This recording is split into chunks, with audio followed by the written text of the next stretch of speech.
السلام علیکم ورحمۃ اللہ وبرکاتہ۔ جاوید پبلشرز میں خوش آمدید۔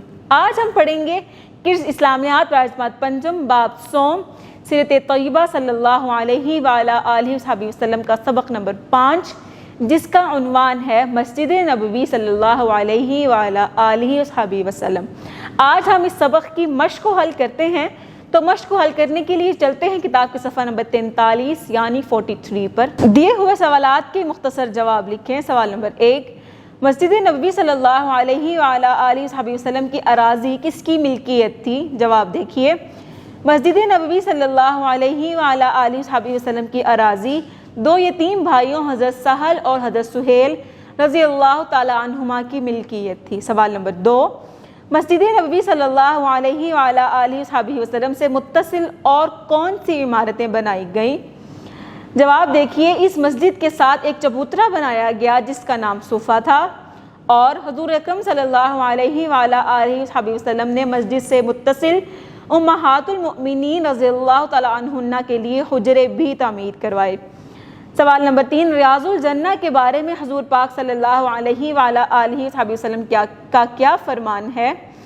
جواب دیکھیے، ریاض الجنہ کے بارے میں حضور اکرم صلی اللہ علیہ وآلہ آلہ وصحبہ وسلم کا ارشاد ہے، میرے گھر اور میرے ممبر کے درمیان کی جگہ جنت کے باغوں میں سے ایک باغ ہے۔ سوال نمبر 4، گنبد خضرا کہاں واقع ہے؟ جواب دیکھیے، گنبد خضرا مسجد نبوی صلی اللہ علیہ وآلہ آلہ وصحبہ وسلم کے درمیان واقع ہے۔ اگلا سوال دیکھیے، دیے ہوئے سوالات کے تفصیل سے جواب لکھیں۔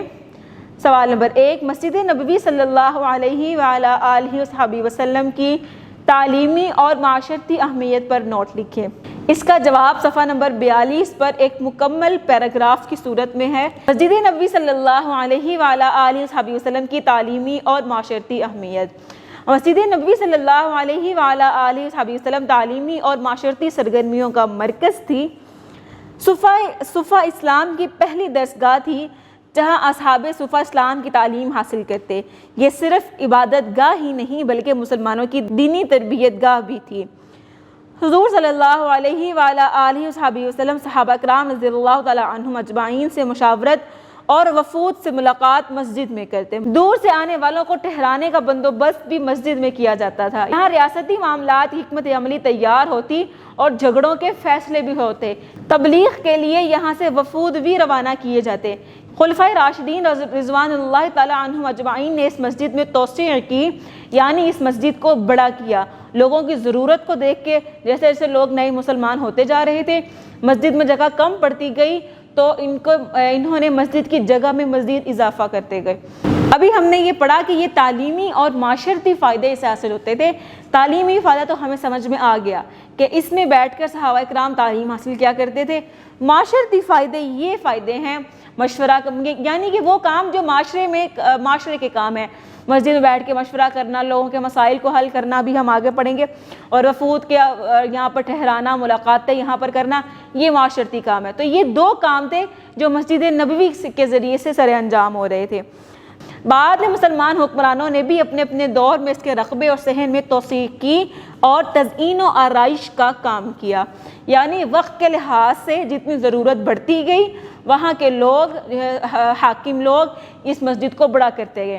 تزئین اور آرائش کا کام کیا یعنی خوبصورتی کے کام کیے، مسجد کو مزید ڈیزائن کیا، زینت آمیز کیا۔ سوال نمبر 2، مسجد نبوی صلی اللہ علیہ وآلہ آلہ وصحبہ وسلم کی فضیلت اور تاریخی اہمیت پر نوٹ لکھیں۔ اس کا جواب اسی صفحہ پر مسجد نبوی صلی اللہ علیہ وآلہ آلہ وصحبہ وسلم کی فضیلت۔ مسجد نبوی صلی اللہ علیہ وآلہ آلہ وصحبہ وسلم کی فضیلت قرآن مجید اور احادیث میں بہت زیادہ بیان ہوئی ہے۔